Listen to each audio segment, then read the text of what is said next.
Welcome back to my channel. Here's a question for you. Have you ever felt like you're stuck in a loop? Like life's playing on repeat and you're just going through the motions day after day? Maybe you're juggling work, family, friends, and everything else life throws your way. And despite it all, there's this one thing that keeps you miserable. If you thought about it, it might be something small compared to what other people have gone through. But the funny thing is this.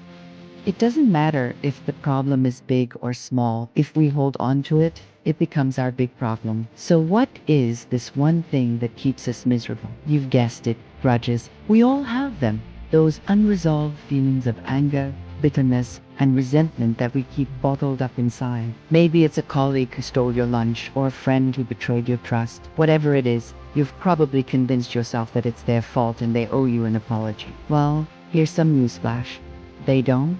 And guess what? Neither do you. When we hold on to these negative feelings, we're essentially choosing to carry around our own personal albatross. Now you might say, but they made me feel this way. But you chose to keep those feelings. You chose to hold on to them. Why? Because deep down you want to punish them. You want them to suffer as much as you are. But here's the thing. When you do that, you're not punishing them. You're punishing yourself. You're the one keeping the wound open, the one inflating the balloon of misery.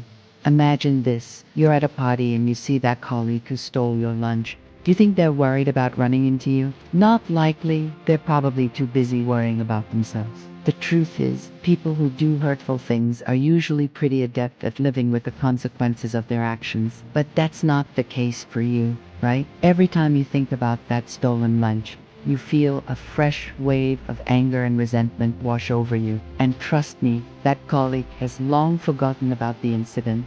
It's you who's still reliving it. Now think about the bigger picture. Are you really going to waste the precious moments you have in your life on someone who doesn't care? Someone who doesn't even remember doing something wrong to you? Don't get me wrong.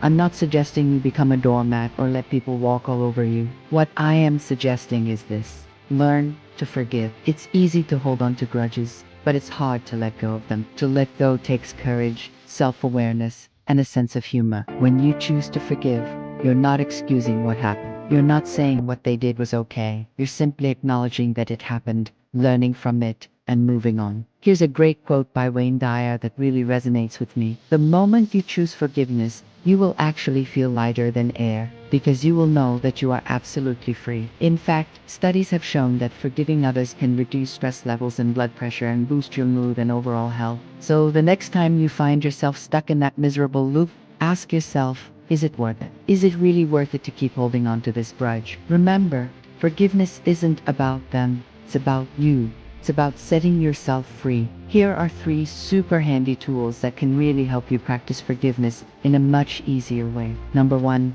the unsent letter. Writing an unsent letter to the person you're angry with can be incredibly therapeutic. Pour your heart out. Say all the things you want to say without holding back.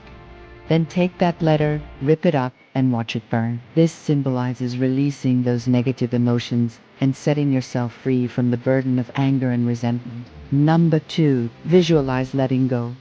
Close your eyes and imagine your negative feelings floating away like a balloon drifting into the vast blue sky. Picture them dissolving into thin air or being washed away in a gentle stream. By visualizing yourself releasing these feelings, you'll start to feel a sense of calm and liberation wash over you. It's like letting go of a helium balloon filled with all that pent-up frustration. As you watch it float away, you'll feel a weight lift off your shoulders.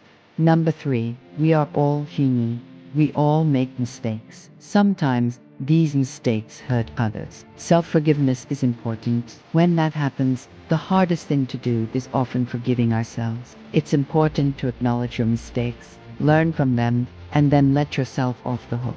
Look, we've all been there. We've all said or done something we regret. The key is not to dwell on it, but to forgive ourselves and move forward. Sometimes it helps to write down a list of the things you're guilty of and then cross them out one by one. Or, better yet, look in the mirror and tell yourself, I forgive you.